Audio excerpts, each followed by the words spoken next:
Hi everybody, this is Lara from Pure Elliott Wave. I'm working through a short little list of extra free analysis that my membership at Pure Elliott Wave has requested. Today this is Horizen.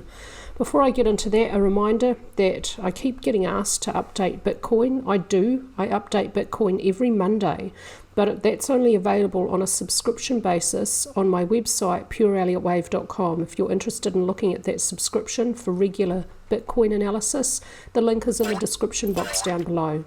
Okay, let's get into it. I haven't analysed this one before. Let's start on a weekly chart. Let's make sure we're viewing this on a semi-log scale so this data makes sense. So the all-time high was up here in May 2021, and recently price is quite at a low point, so I'll be looking with great interest at technicals around these lows to see if that low looks sustainable, and I'll compare it to this low. First of all, let's do an Elliott Wave count. I think I want to start my count from here, but I'm going to count this from here to here. This looks like an impulse.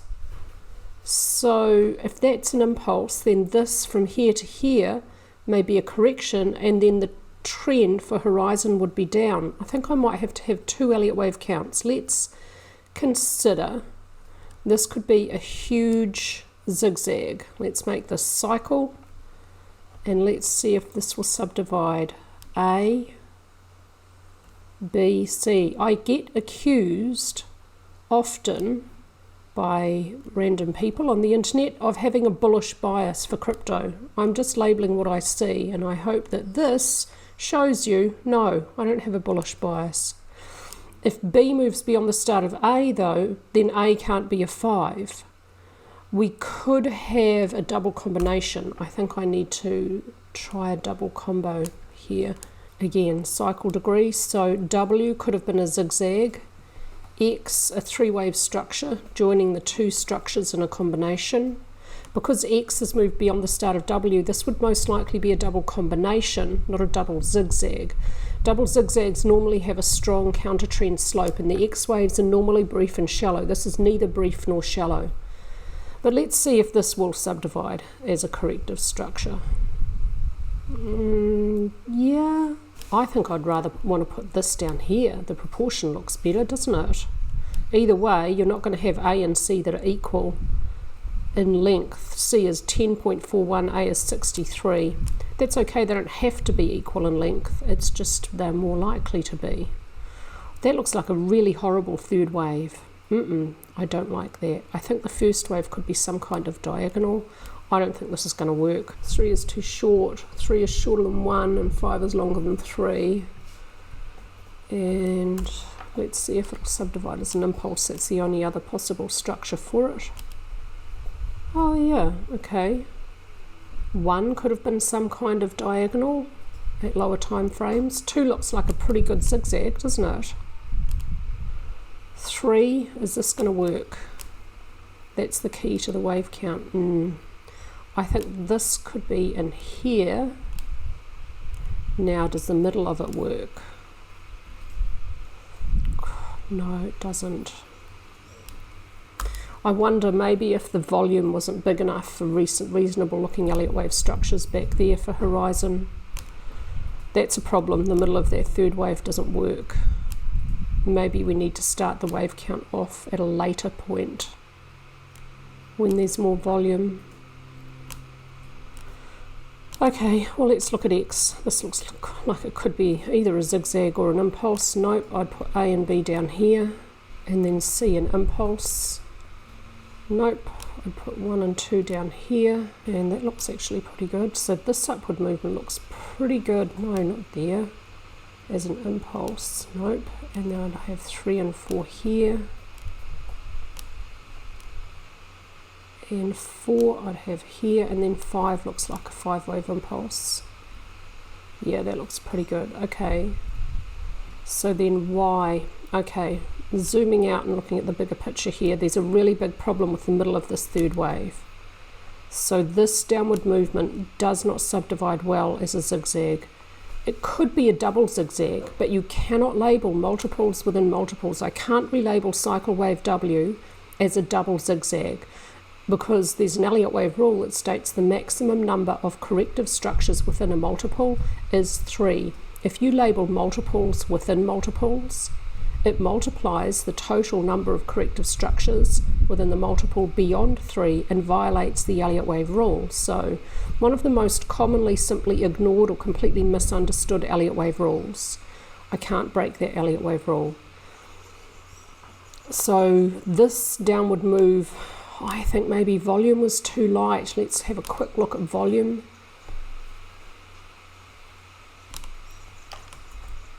Oh yeah, really light up until here. I think maybe this volume here, 9.6 million, 5 million, 9 million, 13, I'm looking at the numbers down here, down at the bottom of my screen.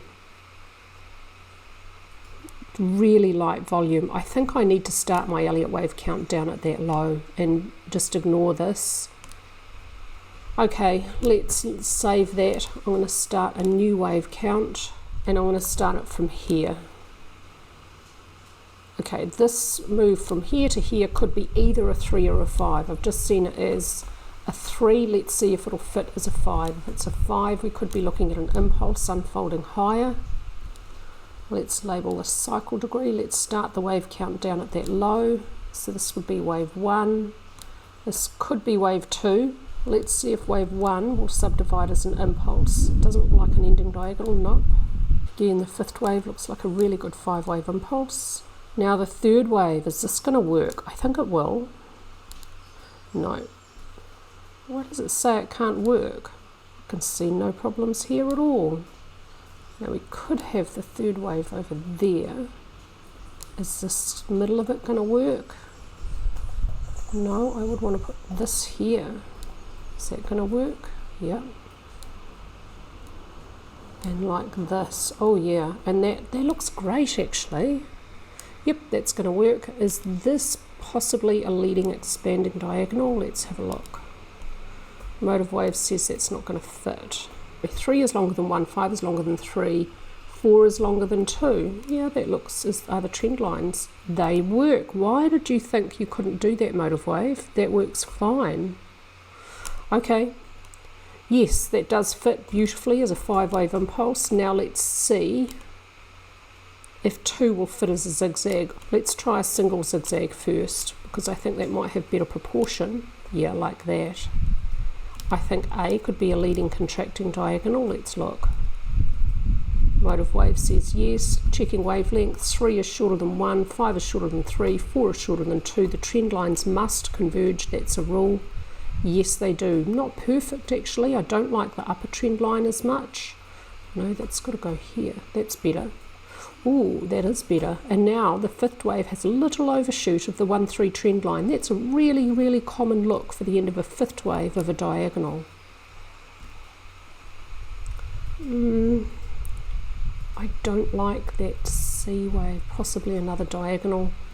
Well, let's not worry about that right now. Let's see if intermediate C could be seen as a complete 5-wave impulse.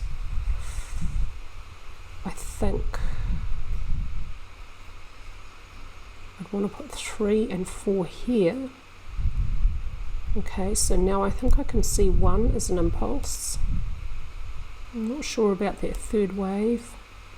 Have to check that at a lower time frame. If I do, if we get the time, maybe not, or this video might be 10,000 years long and you'll all get annoyed. Sorry about that. It just takes a while sometimes. Oh, that actually looks pretty good. Okay, so that's possible. Let's have a play with a target, shall we? I don't really like trying to calculate targets for these cryptocurrencies. They don't tend to exhibit great Fibonacci ratios. When they do, the few times they do, they tend to be really extreme. So a little bit of investigation into the lengths of primary degree waves within cycle 1 shows that there are some really close Fibonacci ratios here. Primary 3 is just 24 cents longer than 6.854 the length of primary wave 1. That's not a common Fibonacci ratio, but that is mathematically, correctly, a Fibonacci ratio. And primary wave 5 is just $1.91 less than or short of 1.618 the length a primary wave 3. So there's ratios between 1, 3 and 5. So let's apply 6.854 to cycle 3. If we see the same ratio between cycle waves 1 and 3 as we saw between primary 1 and 3, what would that give us as a target? Okay, that would give us a target at 1,139. That's where cycle 3 would be 6.854 times the length of cycle wave 1. That seems quite reasonable. Let's have a look at some technicals now to try and ascertain the probability of this low here for the week beginning 18th of December 2022 being sustained for the long term. So here it is down here.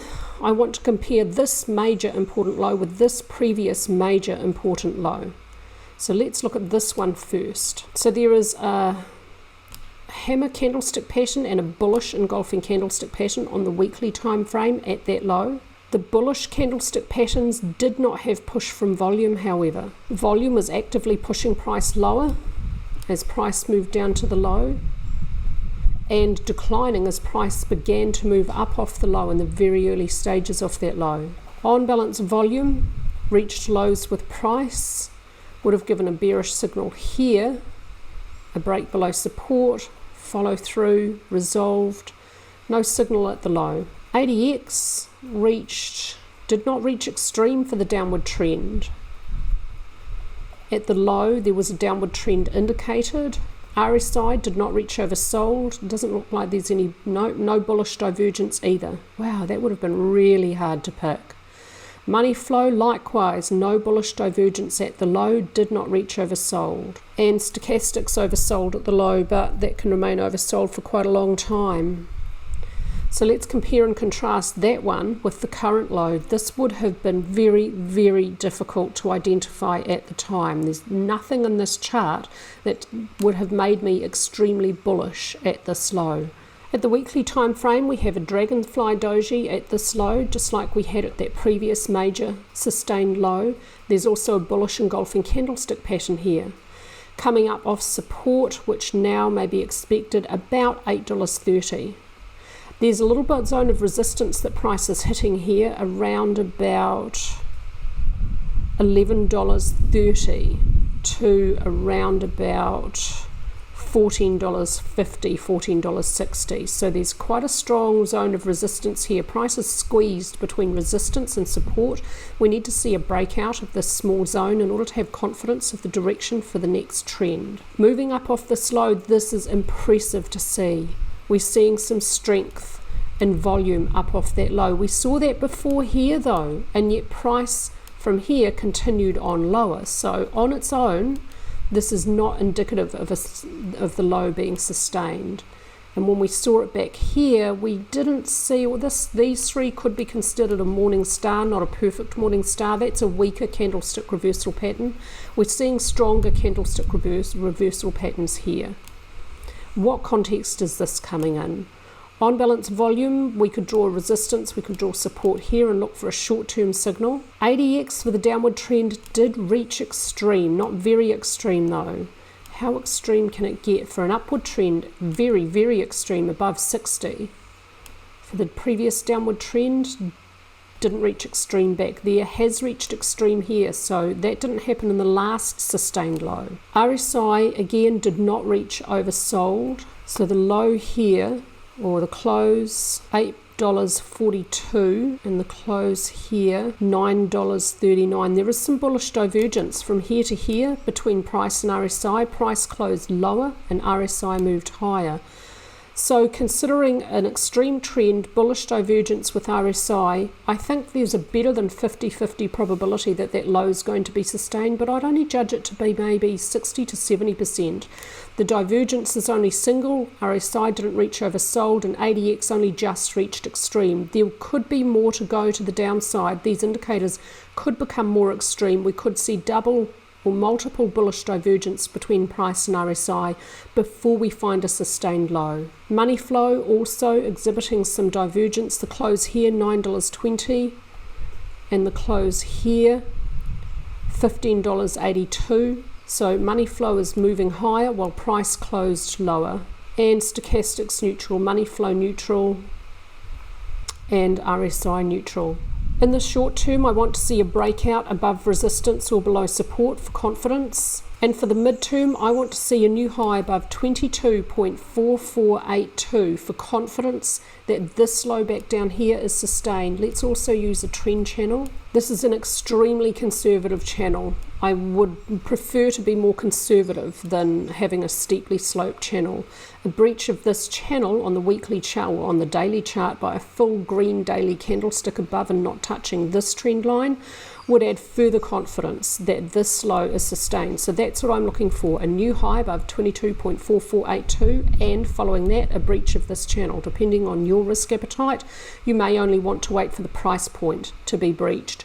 That would break the series of lower lows and lower highs. That is the basic definition of a bear market and a downward trend.